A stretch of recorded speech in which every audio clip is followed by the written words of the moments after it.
watching Reason and Theology Live. The show concentrates on theological topics, historical matters, and philosophical problems with content ranging from introductory material to in-depth examinations. And now, your host, Michael Lofton.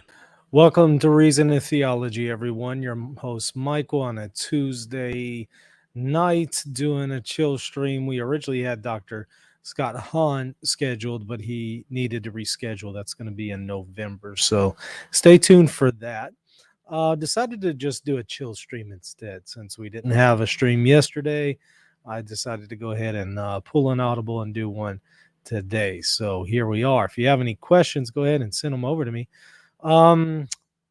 Oddly enough, Rocket Man is at 13 is saying, have you read Brant Petrie? If so, favorite book? I have. Really good book, Jesus, the Jewish Roots of the Eucharist. He, in fact, I was speaking to him earlier today. He's going to send me some of his other books, and I'm going to have them on. So stay tuned for that. Many more shows coming up here on Brant Petrie and his contents. Let's see what else we have. Daniel says, I can't believe how much effort Michael went through to make fake books for his YouTube short for Orthobros. You're right. What I did is literally all of the books behind me, since it's basically a cardboard setup. It's just a prop, as a few of the Orthobros have said.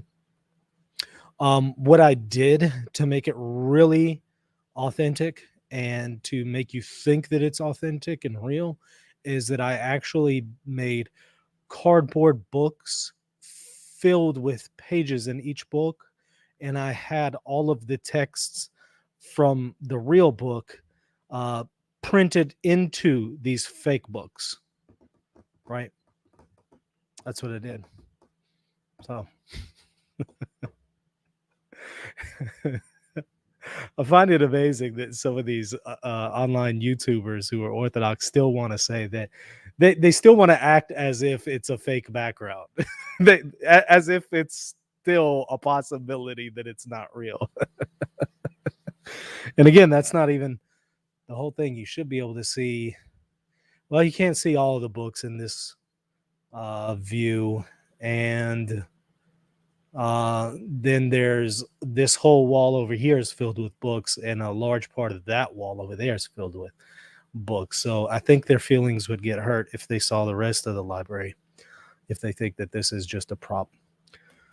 And yes, I've read quite a few of them. So that's another one, is that, oh, well, even if they're real books, I bet he hasn't read them. Well, actually, you can look in the majority of my books. What I started doing years ago is writing in front of them which books I completed, and I will write the date that I finished them. So you can go through, see all of the notes that I made in the books in my library, and even see the date that I finished the book. So yeah. All right. And by the way, that's just a tip. You might want to do that if you have a library, right in there when you finish the book. You get to the point that it's like, have I read that book or not? Oh yeah, I read that one. I remember that. That was 15 years ago. What is this in the chat here? Love the TikTok. Yeah. Yeah, I've been doing these little short videos. Somebody suggested that I do them, so I started doing them, and it seems like people are really enjoying them. So I'll continue to do these YouTube shorts, Instagram short videos, TikTok. I put the same thing on all three: YouTube shorts, Instagram, and TikTok. So definitely check them out if you haven't already. Let's see. Could you do a video on Old Testament typology that's not commonly known? Get more specific. What do you mean that's not commonly known? I mean, is typology in general commonly known? I guess you're asking some typological examples that are not commonly known. Yeah. Yeah, we could actually do that. The books that I always recommend is Bede's Commentary on Scripture, because they're filled with typology on aspects that you don't normally hear. And those are some of my favorite books. The Glossa Ordinaria on Ruth, filled with typology. We could do a show on that. Beat on the Tabernacle, where he goes over the portion of scripture that goes over the building of the tabernacle, filled with typology that's not usually known. Beat on the temple, same thing. Beat on Tobit, same thing. Jerome on the Psalms. Origin on Leviticus. Origin on Ezekiel. These are really, really good commentaries for typology.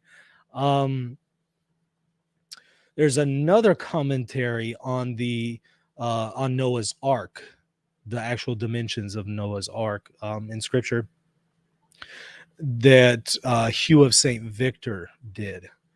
What was it? Eucharius of Lyons, I think, wrote like a short treatise on how to identify typology in Scripture. Let me see if I got it right. That would be a really good one. Eucharius of Lyons. Let's see. Yeah, it's Saint Eucharius of Lyons. It's his formula. Well, he'll go over numbers, themes, stuff like that in Scripture and tell you what they mean typologically. Animals, heavenly objects, Jerusalem and her enemies, the various meaning of words and names. It's really good. So yeah, we could do shows on that for sure. Add it to the list of many others we have queued up. If I had Dr. Matthew Levering on, I have not had him on, but I would. Favorite book of the Bible? Hard to say. Probably Isaiah. Might be my favorite. I'm an Old Testament guy. Nothing wrong with the New Testament, obviously. I'm a Christian, but for some reason I gravitate more towards the Old Testament, and Isaiah is like the fifth gospel, as it's been called, and there's just so much in Isaiah that typifies Christ that I really resonate with it. But least favorite,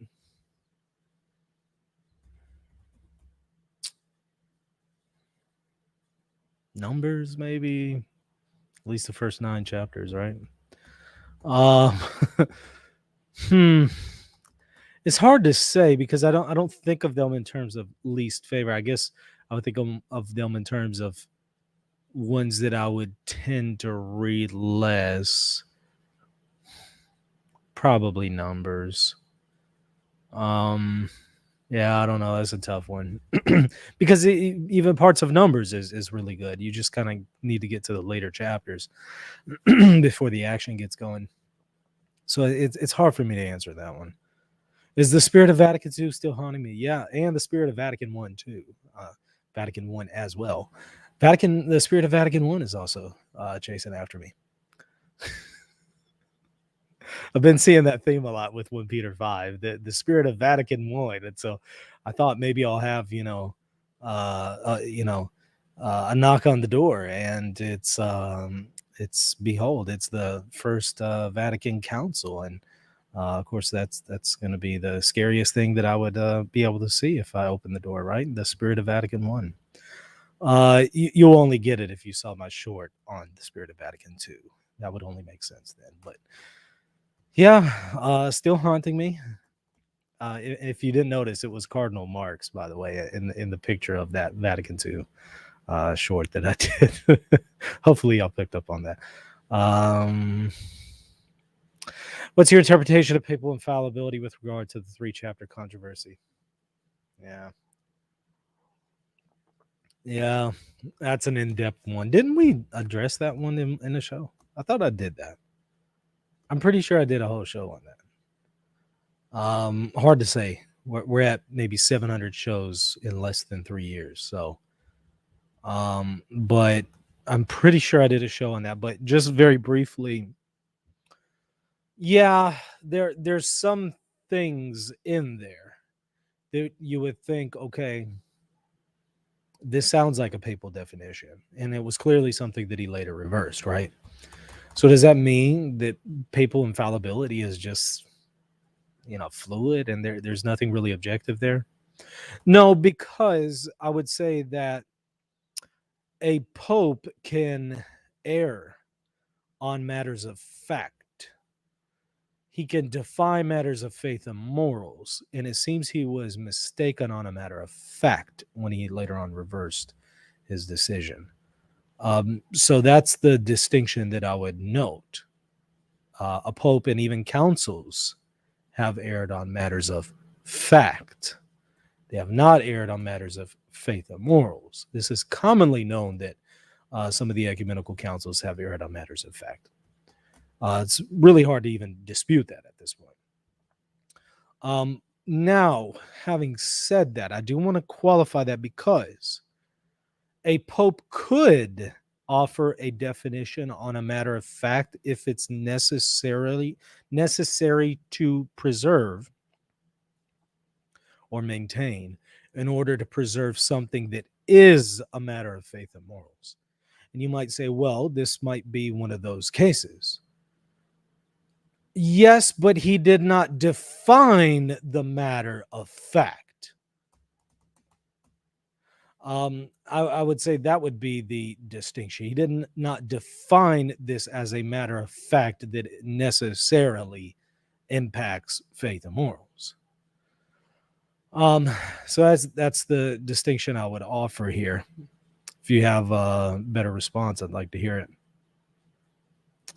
RNT mentioned the measurements of the tabernacle a while ago for typology. Yeah, Bede goes over the measurements of the tabernacle and the measurements of the temple in the Old Testament, and gives you a Christological and typological analysis of it. Definitely check it out. Worth reading. Translated Text for Historians, I believe, is the series. St. Bede on the tabernacle, and then St. Bede on the temple. Just type those in and you'll find it. Also, his commentary on Ezra and Nehemiah is really good, filled with wonderful typology. Did I watch the Gordon and Flanders debate? I thought it was excellent. I watched it, and I plan to do a review on it. There's so much that I have to say about that debate, and both of them are mistaken on some important issues. Gordon was mistaken in his assertion that something is not magisterial unless it's been repeated multiple times, but that was more peripheral to his argument, right? It is what he was arguing doesn't really depend on that, but there were some things in there that he said that I just had to say, oh wow, no, that's not right. Additionally, some of his commentaries on the Acta Apostolica Sedis are also factually erroneous, and how it works with the magisterium. I thought that Gordon initially in his opening statement misrepresented me. Whenever it seemed like he threw me under the bus whenever he said that I was wrong to agree that we could speak of the liturgy as a substance. Absurd. That's absurd. Of course we can, by analogy. As a secondary substance, analogically, we can speak of it as having a substance. That's not the issue, but it seems like that's really where he hung his hat and tried to make the debate based on that. And I don't think that was helpful. That being said, even if he's wrong about that, that doesn't make Flanders right. And there were many things that Flanders said that were just erroneous, and some things that I corrected him on already, such as his conflation of the use of the phrase ecclesiastical tradition by the Second Council of Nicaea, and his conflating of that terminology with a much later manualist concept of what ecclesiastical tradition means. There were so many things that he said that I think were not true. They were misinterpretations of sources, misunderstandings, things that don't logically follow, reading too much into the text, and things that I guess he is, I would say he's inconsistent. He doesn't realize the implications of what he says at certain points, because it would come back to bite him later. I mean, one example would be that he said um, that we should offer to God the maximum in worship, right, and not just reduce things to a minimum. Okay, I agree with that, but you just completely undercut yourself with the Roman Rite, period. Missal of 62 or whatever. You just undercut the entire Roman Rite, because the Roman Rite is known for doing just that. In the West, we're known for bringing things to their bare minimum, for better or worse. And I would say it's for worse. That's something that we have done, withholding the chalice from the laity. Oh, well, you still receive the full body, blood, soul, and divinity under the appearance of bread. Yeah, technically, sure. Oh, well, we can withhold the chalice from infants because we don't want the precious blood to be spilled. And after all, it's not like they're going to go to hell without it because they were baptized. Well, yes, that's true. Well, we don't actually have to do full 3 immersions. We can just go ahead and, expedite this and just do pouring or sprinkling or something like that. Well, yeah, it's still valid, right? Yeah, it's still valid. Um, well, we can truncate a great deal of our prayers in the 5th century and shorten the liturgy significantly in the 5th century. It's still a valid liturgy, right? Yeah, but I mean, this is the history of the Roman Rite. We reduce things often to their bare minimum. Well, it's still valid, right? Yeah. Okay, but we're not offering the maximum. So when he said that, I just had to think, wait, isn't this the guy who's advocating for the Missal of 62, which truncates a great deal of things to their bare minimum? I mean, where's the consistency? It's that times 1,000. I heard in 2 hours of a debate, almost every assertion Timothy Flanders made can and should be challenged. I likened him on Twitter, his debate, to somebody who is a 5-foot ball of yarn that's tangled and jumbled together. He is so tangled, and it would take forever to unpack and unravel the confusion, which I intend to do in a future analysis. It's a 2-hour debate, and I can take a 5-minute video and turn it into an hour commentary. I've done that before. I've taken a 15-minute segment of the debate and turned it into a 3.5-hour commentary. What do you think I'm going to have to do with a 2-hour debate? So I might have to just pull out certain segments and highlights, and instead of reviewing the whole thing, because that would be an incredibly long video or series. But I do intend to do it, because I think that though I somewhat agree a little bit more with Gordon, I think both had positions that I don't agree with. And the things that I agree with Gordon on were just a repeat of what I already said in my discussion with Flanders. I was just hearing the same repeat of the things I already said. So I would agree with him on those issues. But there were other things that I would obviously disagree with. That is, for example, can we speak of the liturgy as a substance, or how the magisterium works, stuff like that. Again, most of my reflections, though, would be more on what Flanders said. Respectfully, I mean, I like Flanders. He's a great guy, but his position that he maintains here, I think, is so convoluted and confused that it would take a very long time to unpack. And yes, it's a debate between brothers in Christ, absolutely, but that doesn't mean that there aren't major implications. There are major implications to the claims of what Flanders is saying. And though I like him and he's a great guy, and this is a debate between Christians, the implications of his perspective, I think, are extremely problematic. And so we can't just say, well, it's not that big of a deal. It's just kind of a intramural discussion. Actually, no, it is that, but it is still a big deal, because the position is going to have some necessary consequences. Now, Flanders doesn't always draw them out. Okay. But there's going to be other people who do. And that's what I'm concerned about. Although I am concerned already with some of the things that he concluded. For example, saying that Traditionis Custodes is evil. Flanders explicitly said that. So you now have a motu proprio of a pope that you're saying is evil.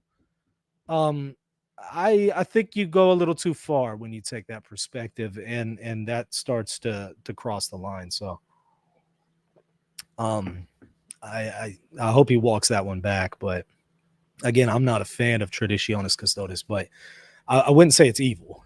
We could speak about it being unmeasured, imprudent. Um, ask the Holy Father to reverse that discipline. Yeah, all that's fine. But evil is on a different wavelength than that. So those are just my initial thoughts. Believe me, I have plenty more that I'll offer soon if y'all have an interest in me doing that. Otherwise, I'm not going to do it because, like I said, there's going to be a lot of stuff that I'm going to have to unpack. What else?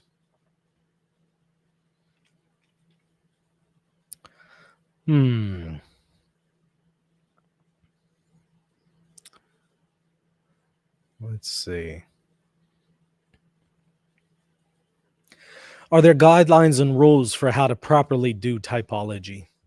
Yes, first and foremost, and this is the most important rule of typology.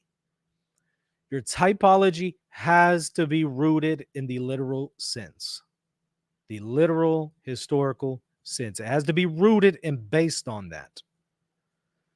If your typology is not based on the literal sense, it's an abuse.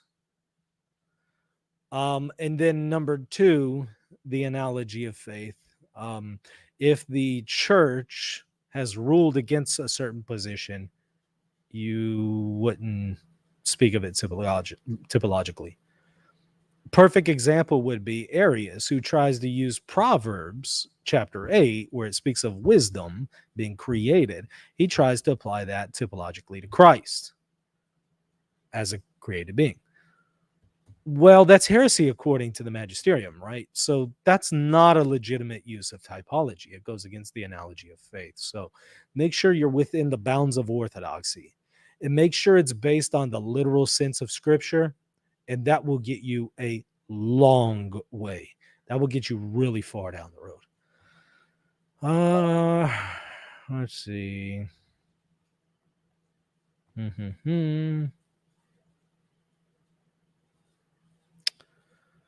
You shouldn't be afraid of the spirit of Vatican II. You should be afraid of the incarnation in Boomer Susan from the parish council. I have a personal disliking of your Susans from the parish council. I don't resonate with that at all. Let's just put it that way. Yeah, if anything comes to knock on my door at night to haunt me, it's Susan from the parish council. That would be scary to me, wearing a Grover shirt. Yeah, seeing that stuff is just so irreverent, in my opinion. Seeing a Susan from the parish council with a Grover shirt, as I think Taylor Marshall puts it, handing out communion like it's a snack. That doesn't sit well with me at all. If I was a bishop, that would be one of the first things to go. I don't care if it's not pastoral for me to immediately in that. I don't care. That's going to stop immediately. All of my priests would face ad oriem too overnight. I don't care if you feel it's pastoral to face the people. I don't care. The pastoral excuse runs out of gas after so long. Yeah, it's important to be pastoral, no doubt. But that needs to be done prudently. And some might say, well, it's imprudent to just automatically get rid of the Susan from the parish councils from administering Holy Communion, or make all the priests celebrate ad orientem. Well, first of all, wasn't it imprudent when overnight effectively the opposite was done, right?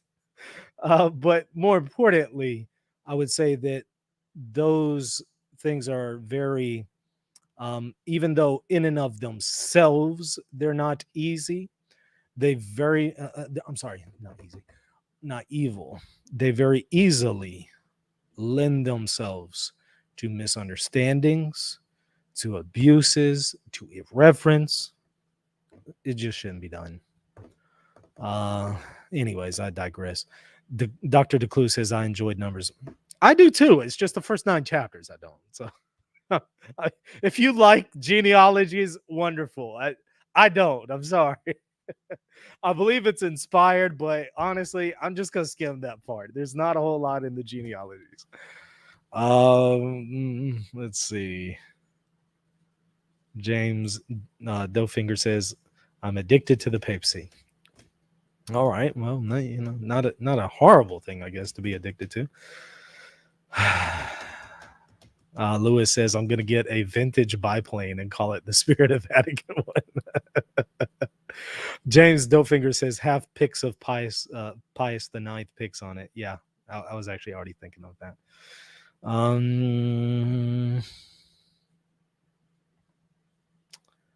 Hello, everyone. I would really appreciate some prayers for discernment. I just began my first engineering job 5 months ago, and now they are requiring I get vaccinated or be fired. God bless. That's from Brendan Thompson. Well, everybody pray for him, for sure. Pray that he would receive discernment for he and his family, presumably.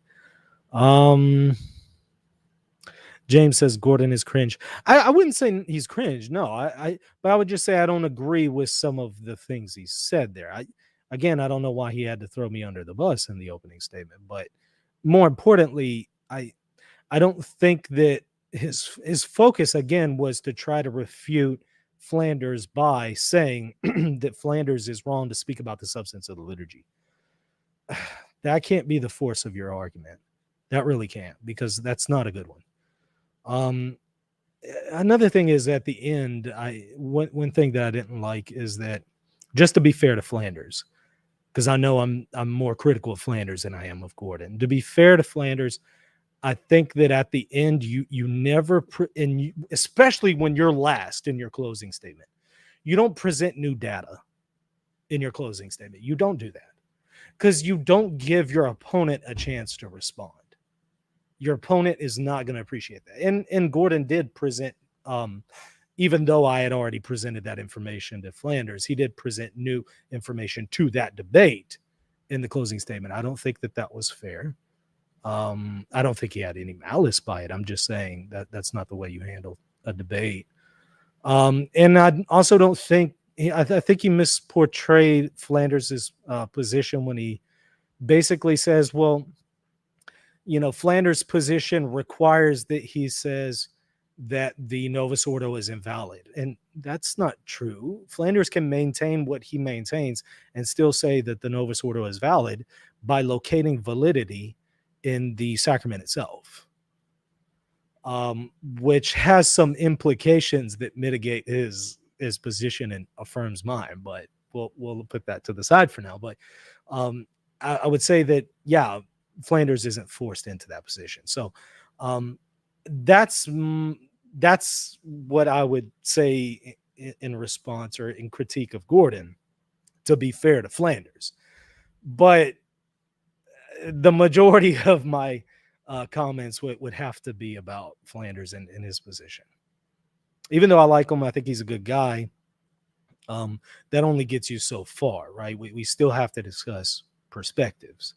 And we still have to say, we have to be honest with each other enough to be able to say, I think your perspective does damage and leads to very serious problems. Even though you're a fellow Christian, I think that that's the case. Now, I know not everybody maintains that view, but I do, and I'm willing to back it up.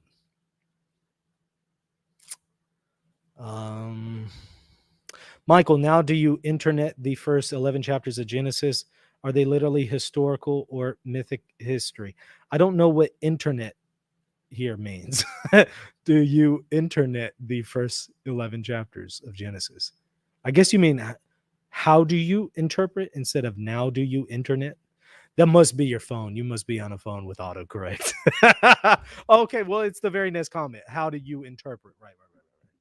Look, I know your pain. I guarantee your phone did that, and I understand because my phone autocorrects me to the wrong spelling all the time, and I can't stand it. So I know what you're going through. But you know what? I'm open to reform here. I lean towards this having been an account that happened in history. I lean to the idea that there's a historic Adam and Eve, and these things happened historically. I lean to that view, unless I can be shown that I must necessarily adopt the contrary. Unless I can be shown that I must necessarily adopt the contrary, I'm going to continue to lean to that view. But that's never really been my wheelhouse. I haven't done a whole lot of studying in it. Flanders kept talking about organic development, but couldn't define what that meant. Right. And I pretty much brought that out in my discussion with him. Um, furthermore, it's nice to speak of this fanciful idea of organic development, and I know Ratzinger does, and it's true to an extent, for sure, to the extent that Ratzinger speaks of it. Okay, but I think that this card is being overplayed, and I don't think that it's very much in accord with the liturgy historically. There were things that happened to the Roman Rite that were not organic. And no, I am not talking about Pius V. You could say that's organic. Whatever. There are things that were not organic, that were abrupt, authoritative changes, that were not organic and were not just done by the laity, right? Organically developing in local parishes and laity and local bishops. No. So that will only get you so far. But yeah, I do think that Gordon was right to kind of press him on the fact that he couldn't define that well. Let's see. Where can someone find my music? Seems like I posted some links to it on Patreon a while back. So I know if you're a patron, you would have some access, but I don't know if I posted it elsewhere. I'd have to go back and look. Gordon's intro was very weak, but he was excellent in cross-exam. Cross-examine is the most important part of a debate. But again, I didn't agree with both of them, but I would more agree with Gordon than I would Flanders, right? Just because, again, a lot of what Gordon presented was merely a repeating of the things I had already presented to Flanders. Let's see. And believe me, look, when it comes to this stuff, Flanders said that he's going to come out with a more in-depth response because he admits he has not yet adequately responded to the content I presented. And that's fine. Okay.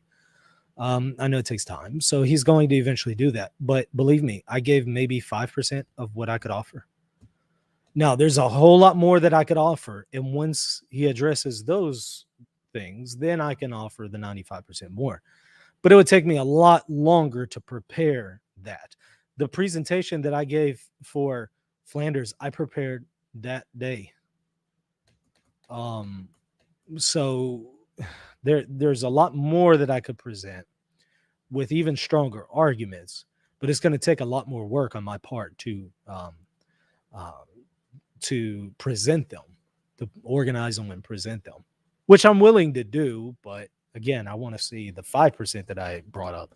I want to see that addressed first before I invest myself into more, unless absolutely necessary.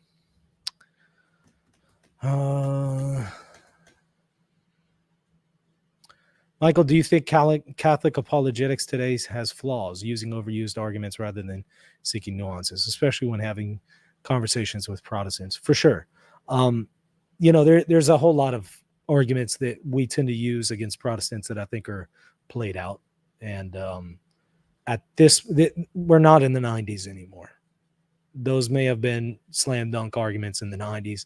They're not now. There have been enough decent responses from Protestants to some of these meme arguments that we use against Protestants that we need to step it up. So, yeah, I would say so. What do you think of Swansona's apologetics as someone capturing Christianity, and he takes a lot for granted in his arguments? I don't know. I'd have to find out what you mean by he takes a lot for granted. He seems to substantiate a lot of his stuff with Jewish sources, and Protestant commentaries that are going to be less biased, right? They're not going to just voluntarily affirm the Catholic position as easily as a Catholic would. So by him appealing to a Protestant and using some of their commentary to prove the Catholic position, I think is helpful. So I find it to be helpful. I think it's also necessary that we address the biblical roots for the magisterium.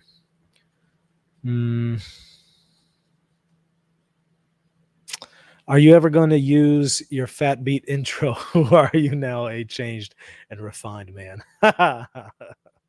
You know what? Not everybody appreciates Thunder Thumbs, our style of music here. Not everybody appreciates it. And I got enough negative comments from viewers to just say, oh, well, okay.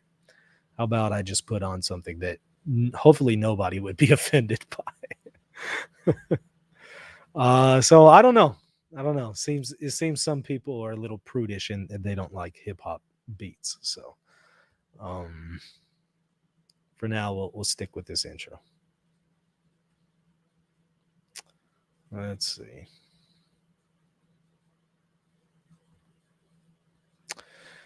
Do you think knowledgeable Protestants are genuinely unable to see the truth or intellectually dishonest? No, I think a lot of them convert to Catholicism or Orthodoxy. So no, I don't think that's the case. Many of them convert. But you're probably asking about those who are aware of the material that remain Protestant. You know what? I found out that a lot of them aren't aware of really good material. They're aware of some straw man arguments, but they're not aware of good arguments for the Catholic position. I've noticed that. So in many cases, I think that no, they're actually not aware of some of this stuff. In other cases, I also think that some of them have a lot invested into their position that they're in. They might have one income for their family and it's their income, and they're a professor somewhere or they're a Protestant pastor. That's going to, I'm not saying that everybody, that somehow everybody who's in that position wouldn't convert, but I am saying that some people who are in that position, they're going to be less likely to convert, and they're going to find it a lot easier to accept a quick refutation to Catholicism, though it's not the best argument. They're going to take that very quickly as a reason to not have to convert because they have so much invested. Whereas if they had less pressure, they probably would have researched that argument a little bit more and seen that it was bankrupt. A lot of times they're searching for answers, and they're going to latch on to something that it's the first answer that they can finally use that they feel is relatively decent enough for them not to convert, but it's not the most well thought out argument. Could I have Jeremiah Bannister on to discuss Sedevkantism? Well, he's already on the docket. He's already coming on, but I forget what the show title is. I know it's not Sedevkantism. I'd have to go back and look. Do you think that the Pentateuch was written by Moses? I personally take the position that the majority of it was written by Moses. And unless you can convince me otherwise, I'm going to continue to maintain that position.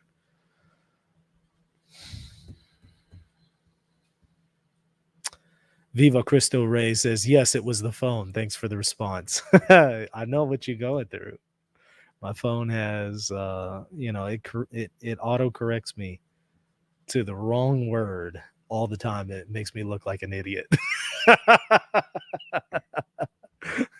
All the time. I hate it.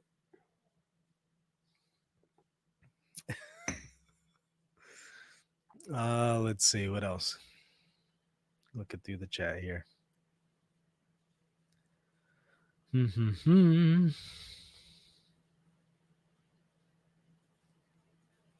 I'm looking. Does anyone know where I can find this debate between Flanders and Gordon? Yes, it's on the Mass of the Ages channel.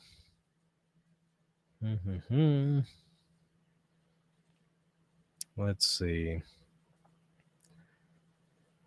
Looking through here. Okay, I answered that one already. Maybe you have discussed this before, but regarding Gordon's debate with Trent Horn on Catholicism and feminism, who is more right in about women not working and remaining at home? You know what? I did not watch the debate. I remember when it came out, but I did not watch it.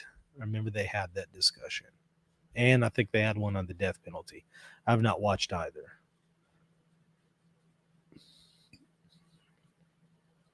What is this about Susan for the parish council?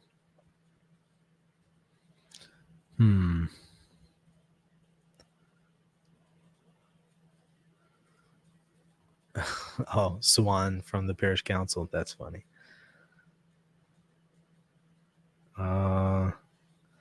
My thoughts on Medjugorje. I haven't studied it enough, but I have seen some things in there that definitely looked concerning, and some things that would seem to undermine the credibility of the visionaries. So I lean against it. What else?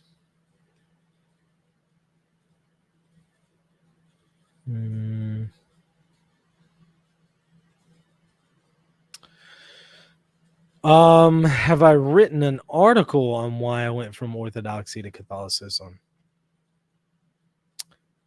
Yeah, but it hasn't been published yet. I've done a lot of shows on it though. So maybe check those out in the meantime.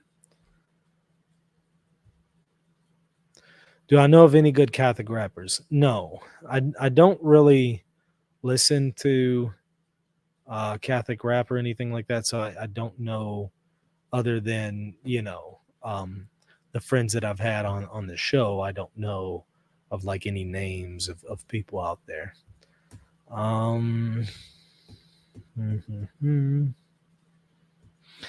What's my opinion on Father Goring's video on speaking in tongues? I have not seen it. What does he maintain? If you could elaborate the Catholic take on spiritual gifts, because these discussions seem to get muddied by Pentecostalism. The vast majority of what you see that purports to be tongues is not authentic.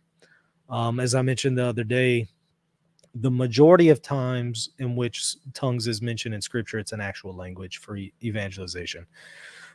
But there is at least one exception to that in the book of 1 Corinthians, where it's clearly not a language, not a human language. It's an angelic language, and it's done in private, so it's not for the purpose of evangelization. And in private, there wouldn't be an interpreter either. Whereas in the majority of cases, when you have speaking in tongues, you also have an interpreter. In this case, it's being done in private. So there does appear to be in Paul's theology, though the vast majority of cases, it refers to an actual language for evangelization with an interpreter. There does seem to be room for some kind of ecstatic utterance that's not a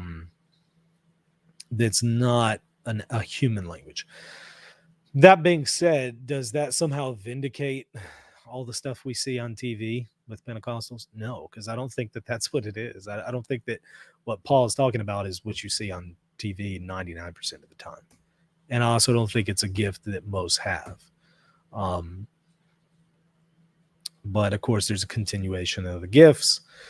And I would say that I'm I leave room for a very rare kind of ecstatic utterance, but I've never experienced it or seen it done properly. That's for sure.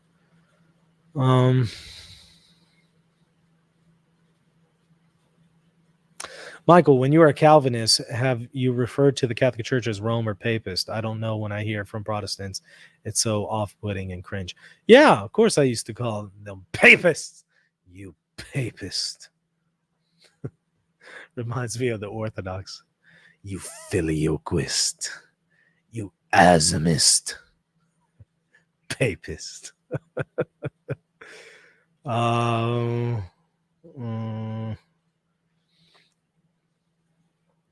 Let's see. I'm very leery of people who say they're Catholics declaring things to be sinful when the magisterium has clearly stated otherwise. Louis Dizon. Yeah, I don't know what the context is,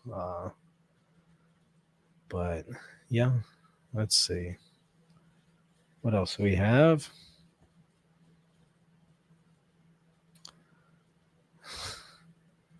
See, y'all are talking about the handshake with Pope Francis and what's her name?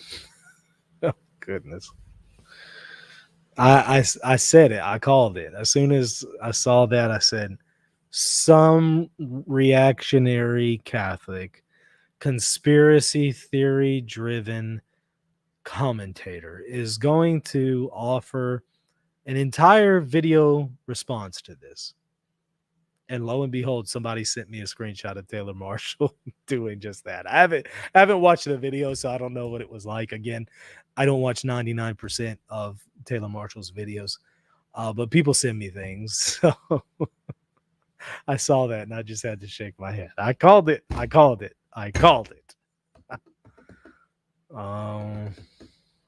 Thoughts on Tim Gordon's new book, Case for Patriarchy? I've not read it. What else? Got any copium, bro? Asks Kyle.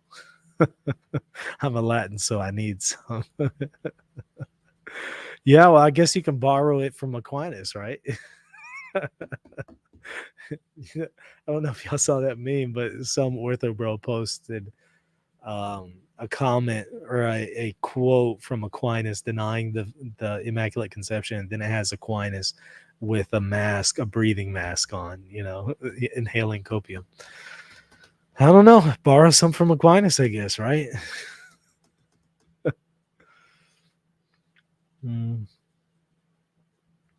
What else? Let's see. Found an interpretation on Ambrose on the 7 pairs of clean animals of the ark. Hold on, the comment moved on me.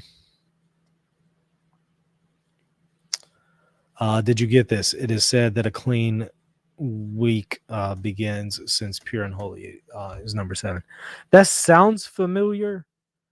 I don't recall offhand which work that's in, but it sounds familiar. But you would probably be able to speak better about it than I would. Fresh beats for patrons, please. Yeah, we can do that. I haven't made a beat in a while. I need to do that. I've just been swamped.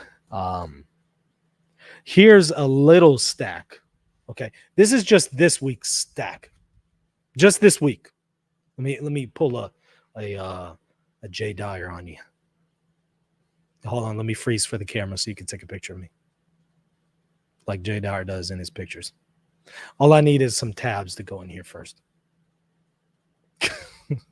But what I did, this is just this week's book, stack of books that I received that are in the queue, the reading queue, and there's many more books in the queue. Like I said, this is just all I've received this. Actually, this isn't even all I received this week. I have some more over there that I received. In addition to articles as well.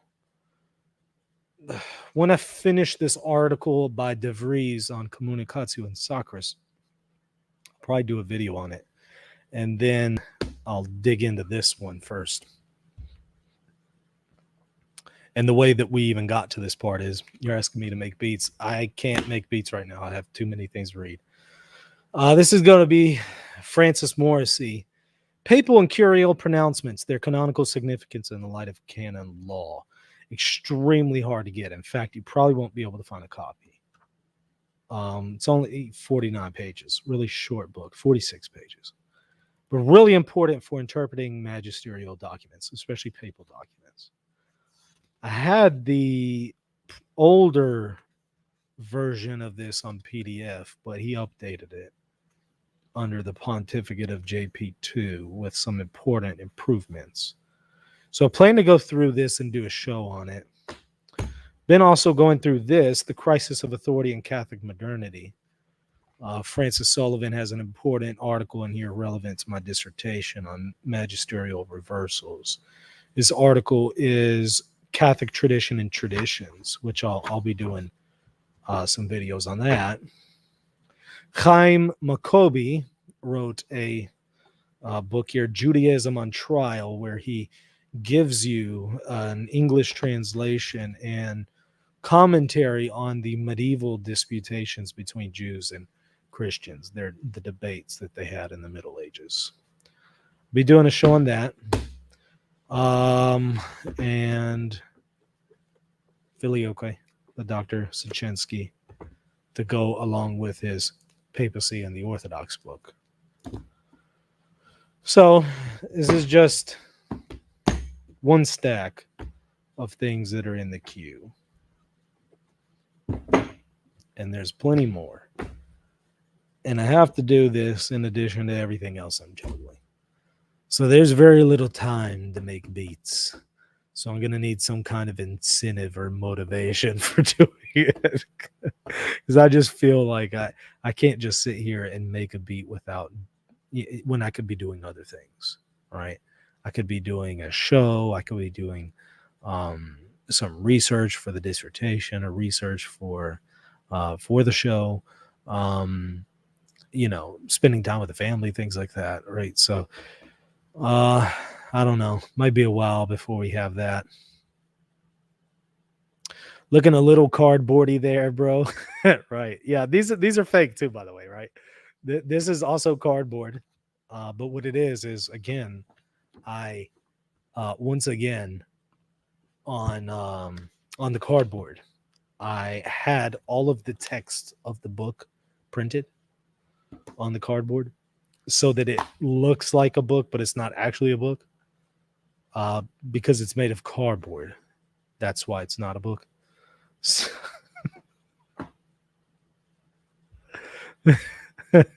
people are going to still say that it's a cardboard setup. I promise you. Even after all this, they're going to still say, oh, well, but maybe even if it's real, he hasn't read any of it, though. Again, if they opened up the books in my library, I think their feelings would get hurt if they saw the notes and how many of them have a check mark next to the title and says read, and then it has a date on when I finished it. I think their feelings would get hurt. Is there really going to be a Dyer versus Horn debate? Yes, on natural theology. I forget when that's going to be.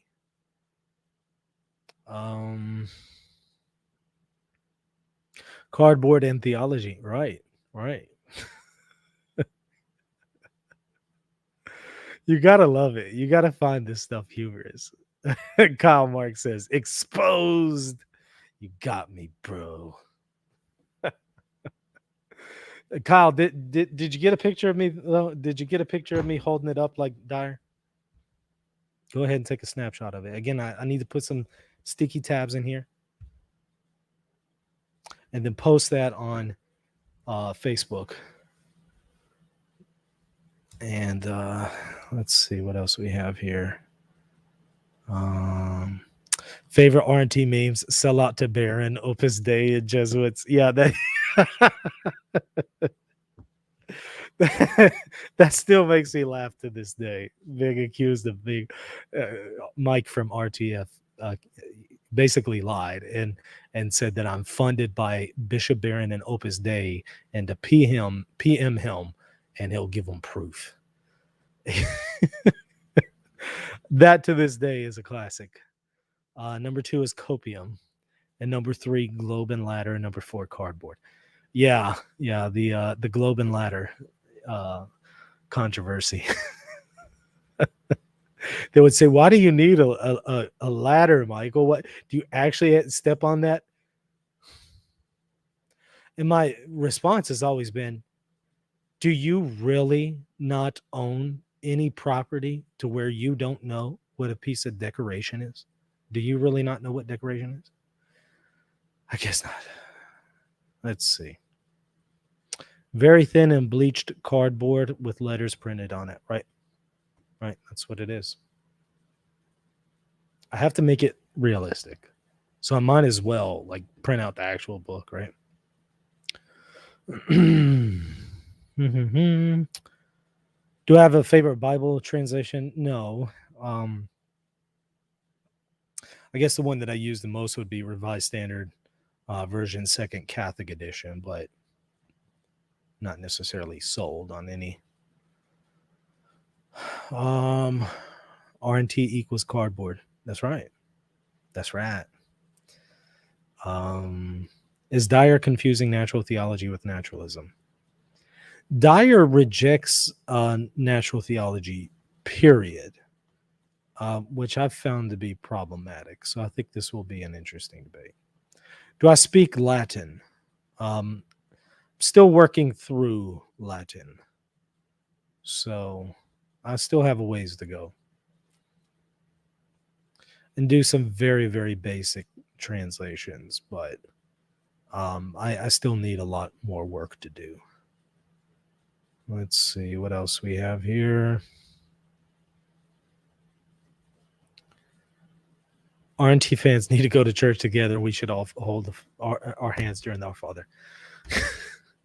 I've never done that. Don't touch my hand. Don't try to hold my hand during the Our Father. First of all, I don't want to feel your sweaty palms. Second of all, that makes me really uncomfortable. I don't know you like that. I want to hold your hand.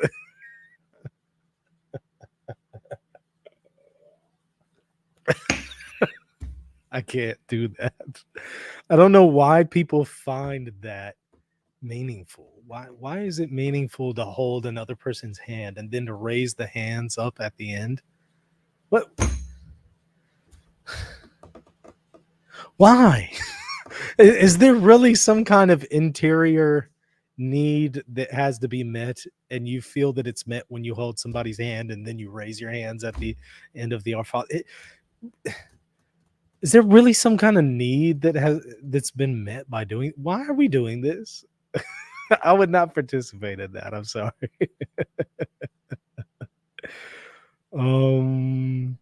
These trolls are way too focused on whether or not Michael actually read the church fathers at the back rather than listening to his arguments. Yeah. And again, I think their feelings would be hurt if they realized how many of them I actually have gone through. And so, but more importantly, as you note, it still doesn't, address the arguments that I offer. And they're usually not able to do that. They just go for these quick jabs. And again, that will impress the impressionable and naive. But that's not going to impress somebody who is serious about seeking the truth. Is the ladder cardboard too? No, it's real wood. What else? Let's see. Latinum potest dicere. Dyer rejects natural theology. Wow. Yes.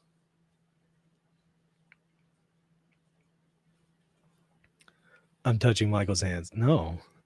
No. I don't do that. I would be that guy in mass who gets really rude and I'm just, would make it really awkward that you tried to hold my hand and I'm not going to let you. I'm that guy. I can make things really uncomfortable for people.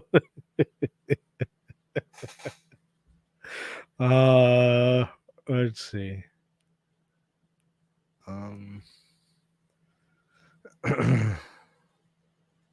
Looking through here, I think there's a super chat.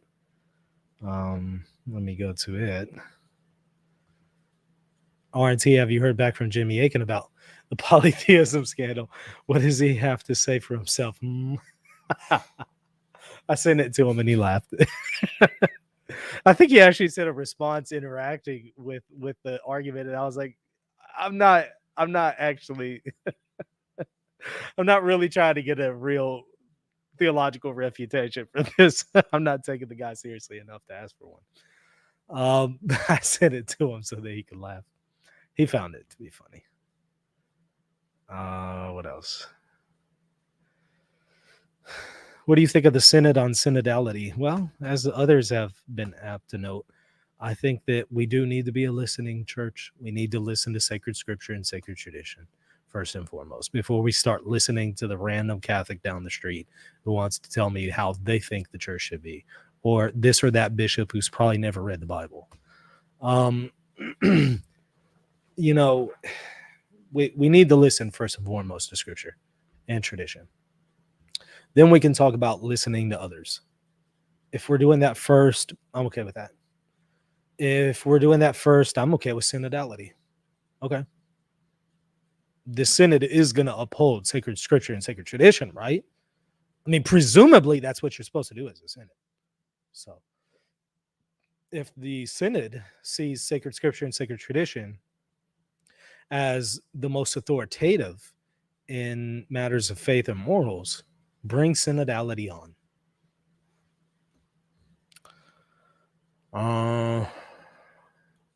Unfortunately, I don't know if that's always the case with everybody who wants to have a synod. Favorite church father? Probably Bede. Again, because of his commentaries. Or Jerome, because of his commentaries. More so Bede, though. You know, Jerome was a little...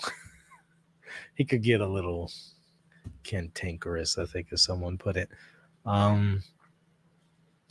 Also, though, it's important to have the literal sense of sacred scripture. Sometimes I think he focuses on it too much, and I want to see more typology from him. But he's still decent with typology, don't get me wrong. I just want to see more from him. So probably Bede, yeah. Now, some are going to say Bede's not a church father, right? So it just kind of depends on the dating of your church fathers in East and West. Some are going to say that the fathers in the West ended with Gregory the Great. I think that's silly. And that's so arbitrary. Why the Gregory the Great? Really? Why? I'm not buying it. If you accept in the East Damascene, as late as Damascene, then okay, well, why not St. Bede? Just seems arbitrary.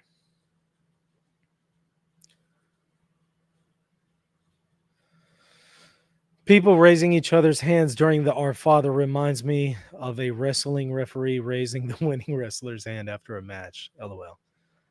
Yeah.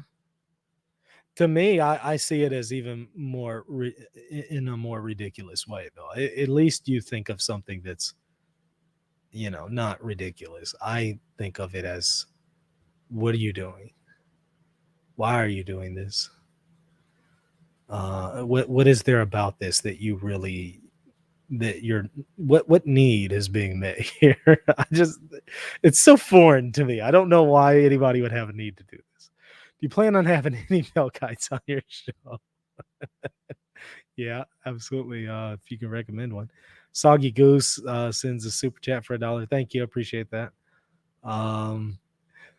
Seriously, I want to know why people do this during the Our Father. I know I keep going back to this. There has to be some kind of need.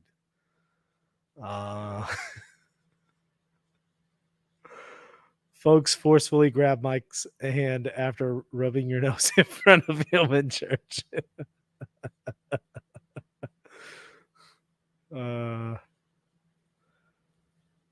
When are we going to have a synod on synodality? Synods, right?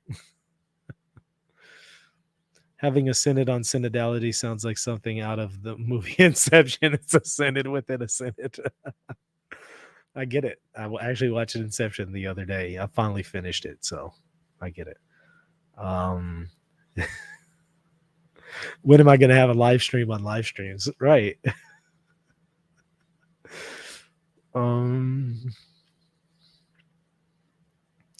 Favorite Dan Shoot hymn?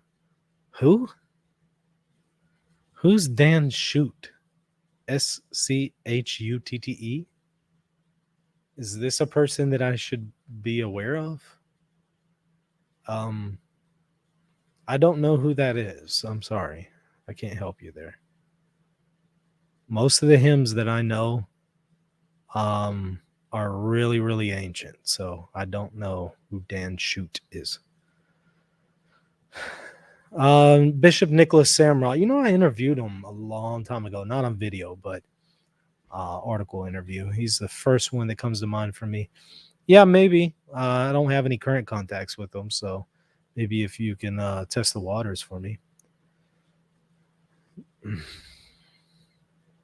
I heard a trad say that only the priest is allowed to do the Orans position at Mass. Is there an actual magisterial teaching that says the laity can't do the Orans post?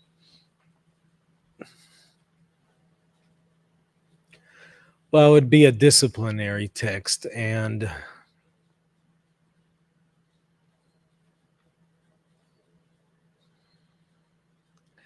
I can't name one off the top of my head, but I feel like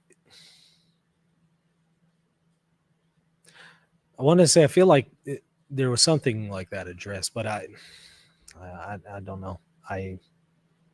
I don't recall for sure at the moment. During Mass, I wouldn't, as a layman during Mass. I think that's a fine prayer posture outside of Mass, but during Mass, I don't. Something about that doesn't sit well with me with a layman doing that during Mass, right? But I'm open to being corrected on that. That's not the case. How much have I read about Islam? Why are folks converting to Islam from Christianity?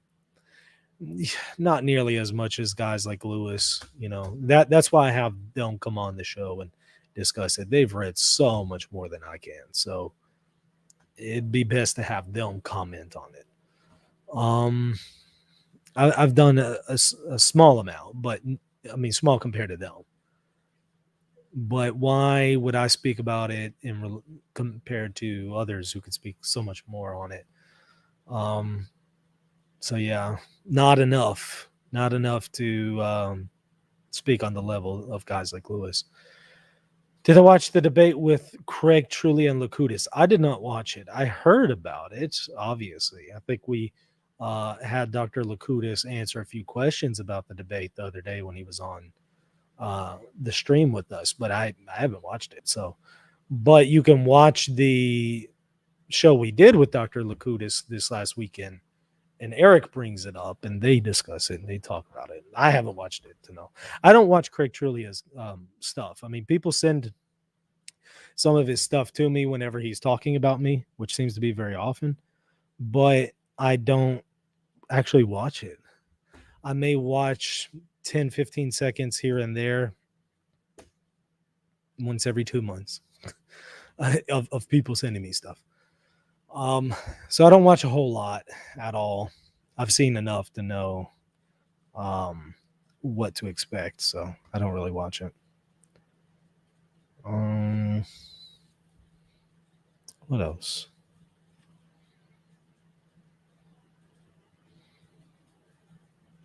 Anything else?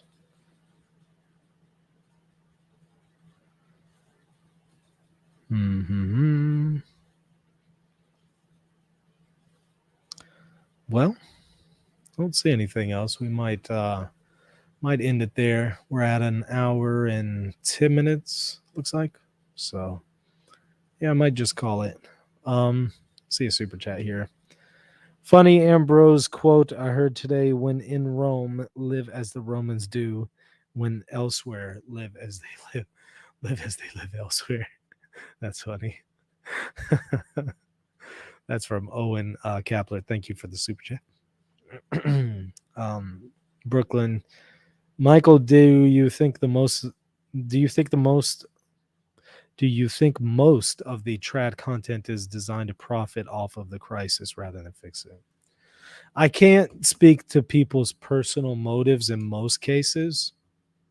I have some suspicions in some cases, but I can't necessarily confidently speak to people's intentions. It's very hard to read people's intentions.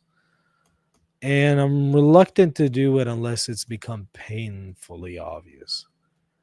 Um, so I won't speak to the intentions, but I do think that there's a lot of incentive to capitalize on the crisis. And I think many traditionalists are doing that.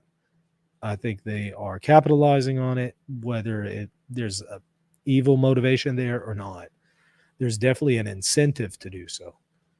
And I'm not going to, personally, for my channel, I'm not going down that route. Right now, I could release a video trashing the Pope, slamming him, and it would probably have 100,000 views. But would that really be beneficial? You know, I've previously criticized Pope Francis, I think, in a way that wasn't helpful. I've previously done that, and I've had to revise that approach and say that I don't think that that's right. I had to revise that based on my studies of the magisterium. So, and also seeing the consequences of it, and seeing how it impacts people. I don't think it impacts them in a helpful way. But more importantly, the magisterium, and my understanding of that developed. So that had implications on how I speak about Pope Francis. Again, I personally don't find Pope Francis to be a pope that I really like. I can't say that I really like any of the post-conciliar popes, to be honest with you. Maybe some of them are better than others, but I don't really like any of the post-conciliar popes. Pope Francis would be the least.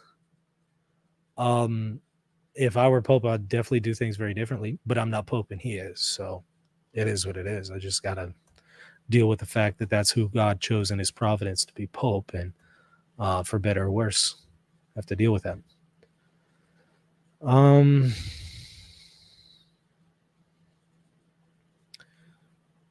Let's see. But I think back to your original question, trads, yeah, profiting off of it. Again, I think that there's a heavy incentive to go that route because there's a lot more views in scandal. People are attracted to scandal. People are attracted to controversy. That's going to be where you're going to get the most attention and views. But I'm not going to go down that road because first and foremost, that's not what I'm trying to do. Yes, I would like to increase views if possible, but not at any cost. No. Goodness and truth first for me.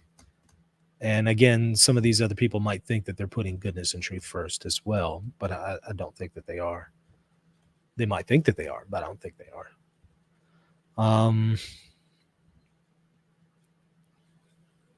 Like I said, people are really attracted to that. They're attracted to scandal. They're attracted to controversy.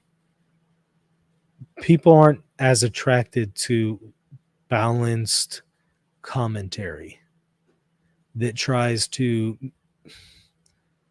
balance out some of the knee-jerk reactions that people want to have because they're oftentimes emotionally driven. So they have these knee-jerk reactions, and people don't want to hear somebody who comes and says, but wait, hold on, you need to hear the other side of the story, and you need to balance that out. You need to be a little bit more measured. People don't want to hear that. They just want to be angry and upset right now. And hey, I'm angry and upset too. I can understand that, but at the same time, you have to be a little bit more balanced and measured in your assessment of things. And that's not as popular. So I think that some of these traditionalists realize that, and they go with where the numbers go. Again, I can't judge their motives and intentions in it, but I think that is the case.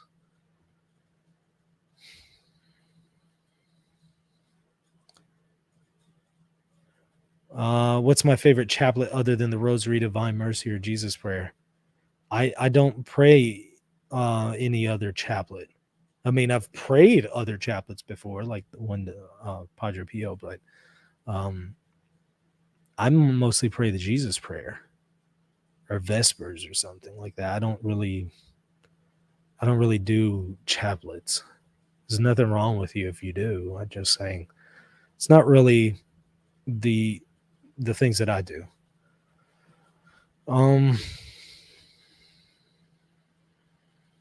What else?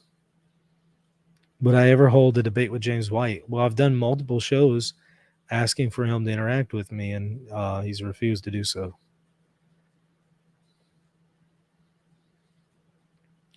One day we should do a TBT of Michael Lofton interview at the journey home. What is a TBT? TBT? No clue what that is. I should probably know, though. Do you think all of the trads pushing the Spirit of Vatican I narrative will leave the church or go Orthodox? I don't think all of them will. No. I think some people live in their inconsistency long term. There are people who do that, but I do think that a fair amount of them will leave. Yeah, absolutely.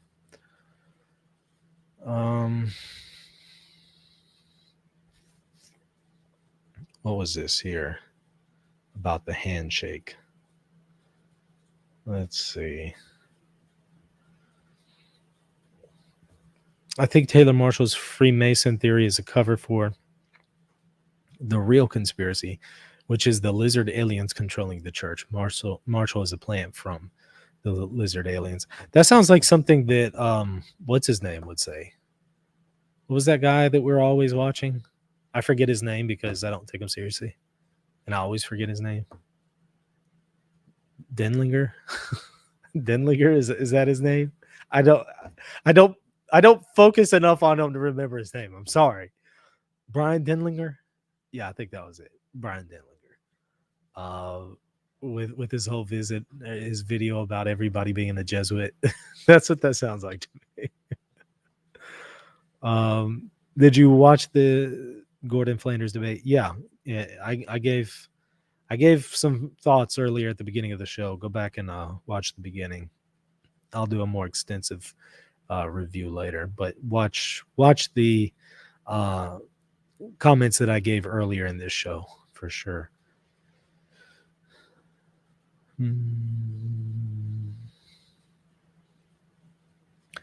Kyle Mark says knee-jerk reactions make me we all have knee-jerk reactions, right? We all have them.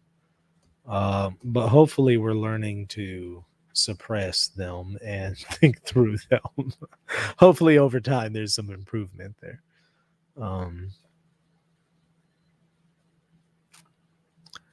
I watched some of the Gordon stream and PD showed up.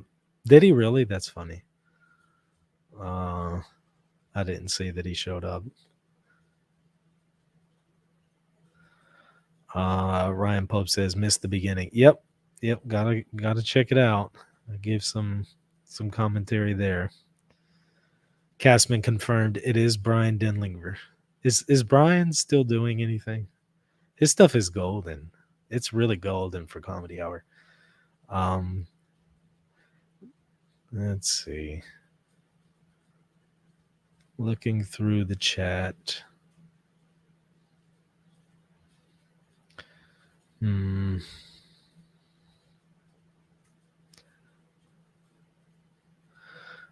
Kyle says Dr. Taylor Marshall still has some awesome old content from when he first started out. Yeah, it's always interesting to use Taylor Marshall against Taylor Marshall. Now, I mean, we all develop our thoughts. I mean, I've developed some of my views even just since beginning the show. We all do that, but I unfortunately think that he developed in the wrong way.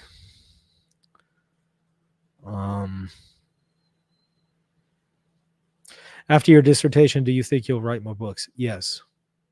They'll definitely be on magisterial reversals and some of the controversies there, like the death penalty or Outside the church, there is no salvation. Those issues. There's maybe some more to come on that.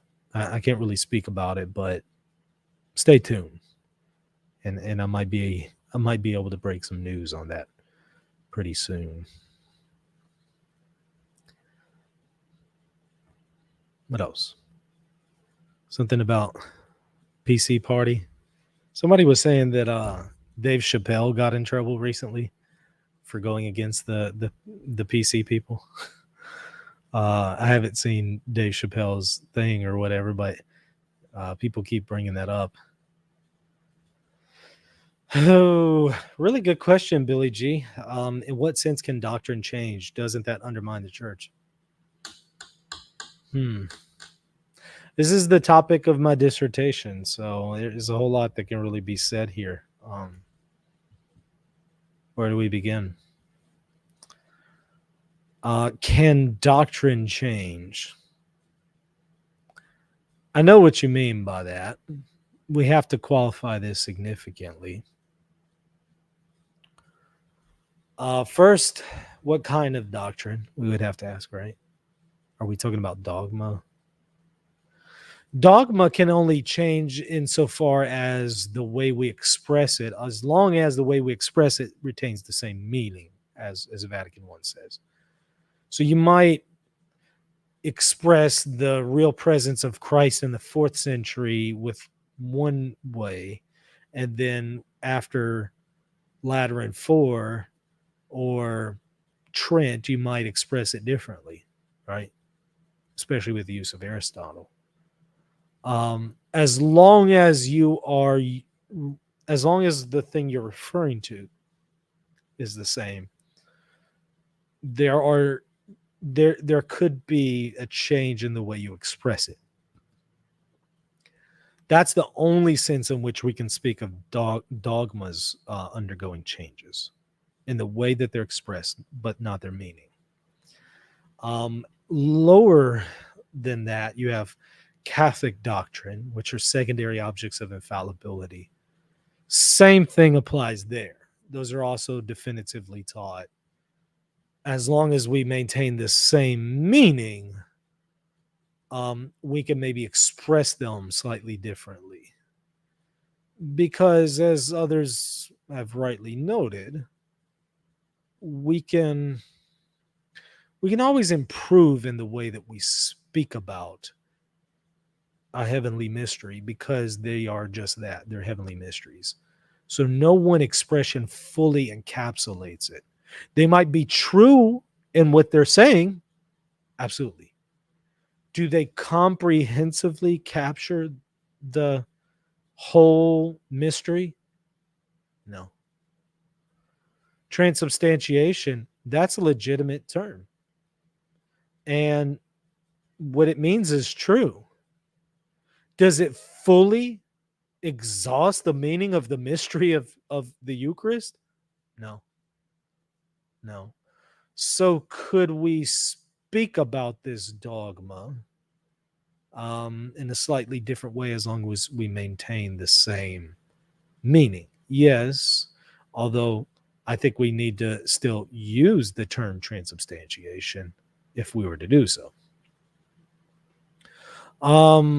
And then lower than that, you would have some doctrines that are non-definitively yet authoritatively taught.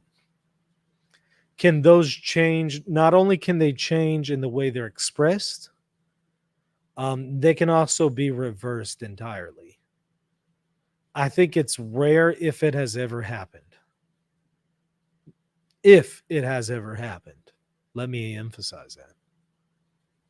I could put up a pretty good fight to say it hasn't happened. But if it has happened, it's outrageously rare in 2,000 years. So we can speak of a reversal, actually reversing the doctrine. But again, if it happens, I think it's just incredibly rare. So that's the sense in which doctrine could change. Doesn't that undermine the church? If the church is constantly changing the way it expresses itself and constantly reversing its doctrines, yeah, that would be a problem. Except that's the opposite of what's happening. That's the opposite. The church generally doesn't do a whole lot of revision to the way it expresses something. It does, but not that much. And it generally doesn't reverse something if it ever has. So, no, I don't think it undermines the credibility of the church. Properly qualified. Let's see.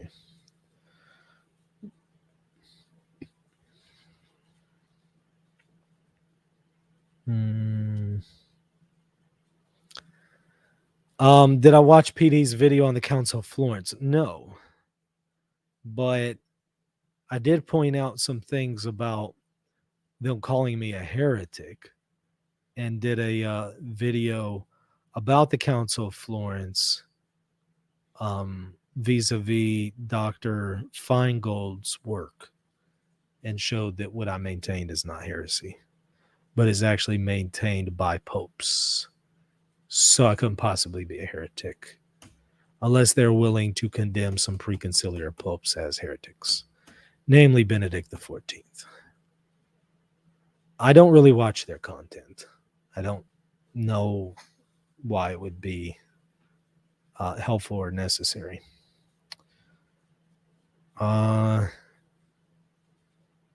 You said Lumen Gentium 21 is definitive, but language in Cantato Domine seems more solemn. Sure. The language in Cantate Domino is more solemn. But what is the referent of that language? What is the proposition that language is being used for? I go over that recently in a video. Go and watch it. I think it was called The Council of Florence and Circumcision. Just type that in. You'll see it come up. I go over explicitly that. It is solemnly defining something. But what it's solemnly defining is not the issue that they later on accused me of being a heretic over, which they misunderstood me anyways. And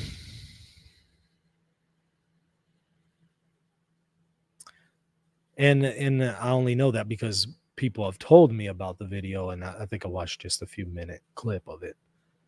I haven't watched the whole thing or anything like that.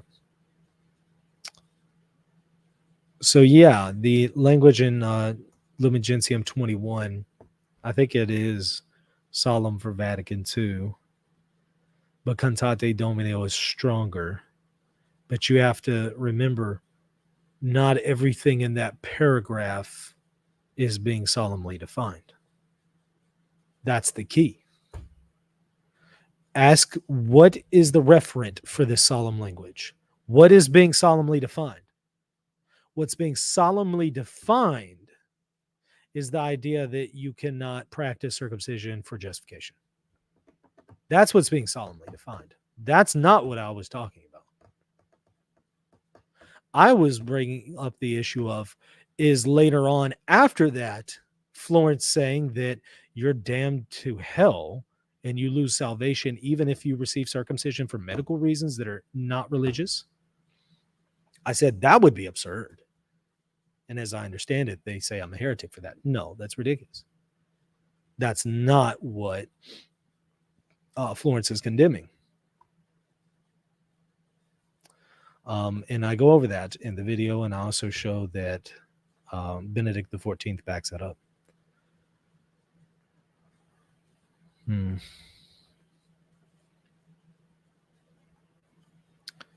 Well,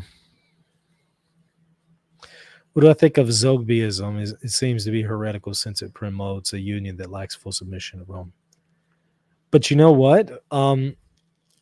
There have been many cases in history where Rome has communicated Orthodox without full submission to Rome. What do you do about that?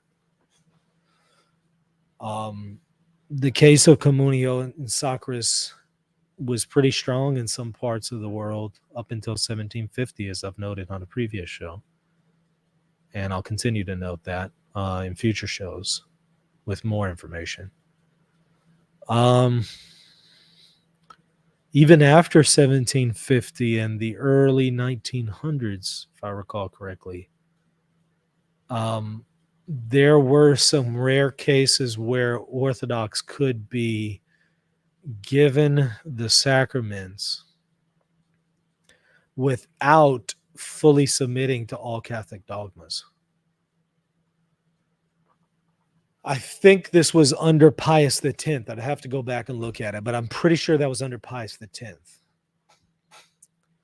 And this was approved by the Pope.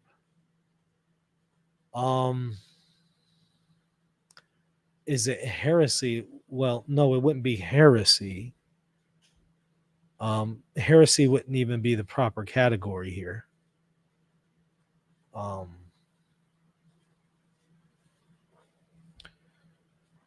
The issue now, however, is now that we've had Vatican II and its I should say, however you want to see it, reversal or restoration of this discipline of communicatio in sacris. What do we do with that? What do we do with Vatican II allowing for Orthodox to receive communion? Now, I understand that there might be a little bit more nuance to Zogbyism than that, but I still think that's kind of the substance of it, right? What do you do with Vatican II? Upon what basis do you reject what Vatican II does as a discipline and then object to Zogbyism? Unless you're going to say that these people are now in full communion, if that's what you mean by Zogbyism. Okay, now that's not true. They're not in full communion, even though we might share in sacred things. There's still somewhat of a rupture in communion. But this isn't the first time that we've shared in sacred things with people we've had ruptures in communion with. So I guess it kind of depends on then what you mean by Zogbyism. Does that mean that we're free, we're fully in communion, and that they shouldn't profess the papal dogmas? They should. And they might not be in full communion, but we might still be able to share in sacred things in under some conditions and in some situations. I hope that answers your question. Do you believe Palimism is compatible with Thomism? We've had probably a dozen shows on that. So maybe just type that in. Maybe start with the show we did with Mark Spencer. Watch some of the ones we did with Dr. Goff, and then Father Kappas, and then the ones with Dr. Minard. And then, mix in the ones with Dr. Bradshaw. And, I think you'll get a really good perspective if you watch those. You can't be in full communion with someone who denies the papacy. That's heresy. But I'm not saying one is in full communion with such a person. Clearly, we wouldn't be. Clearly. The question is, could you share in sacred things with a person who lacks that part of communion? Historically, in some cases, the answer has been yes. In some conditions, you could. What do you do with that? What do you do with that? That's part of our history. There have been just so many instances of communicatio in sacris with the Orthodox post-schism, with popes even giving a nod to it, with the Council of Trent giving a nod to it. The fathers at Trent, I should say, at least. They were aware of it and kind of gave a nod to it. At least they overlooked it, right? I wouldn't say that they gave a canon or something like that, but they overlooked it. They refused to condemn it. What do you do with that? What do you do with Florence refusing to condemn it? Florence refused to condemn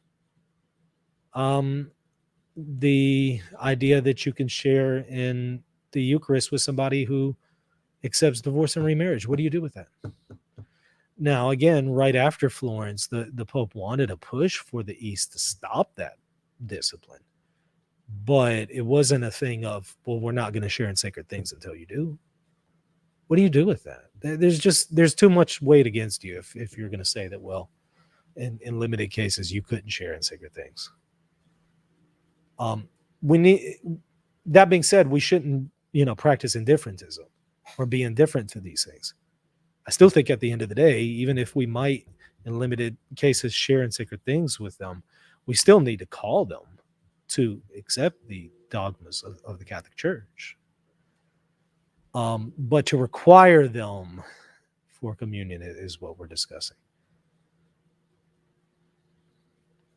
Now, I would say you should require it for somebody who is obstinately against a dogma. Now that's something else. If somebody is obstinately against the papal dogmas and filioque, you should not share in communion with them at all. But I'm talking about people who are not obstinate.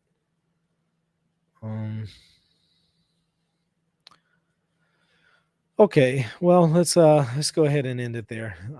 Really enjoyed the show, y'all. I like doing these chill streams. We'll have to do some more. I hope y'all enjoyed it as well. And as I normally say, don't forget to subscribe to this channel if you haven't already. Also check us out at patreon.com/reason and theology. And I'd really appreciate it. You would be able to support what we're doing so we can continue to offer free content, and also you'll get access to extra content, which I'll be adding in the next few days. All right, that'll do it. Until next time, God bless. If you're looking to buy or sell a home, office, or any kind of property anywhere in the world, you're going to want to call Real Estate for Life, and they're going to connect you with a Catholic agent. Now, that agent will donate a portion of their commission upon sale, and Real Estate for Life will donate 75% of that gift to a pro-life organization at no cost to you. Call Real Estate for Life at 1-877-LIFE-US1 or text them 248-431-1440. If you care about the pro-life cause, call them now.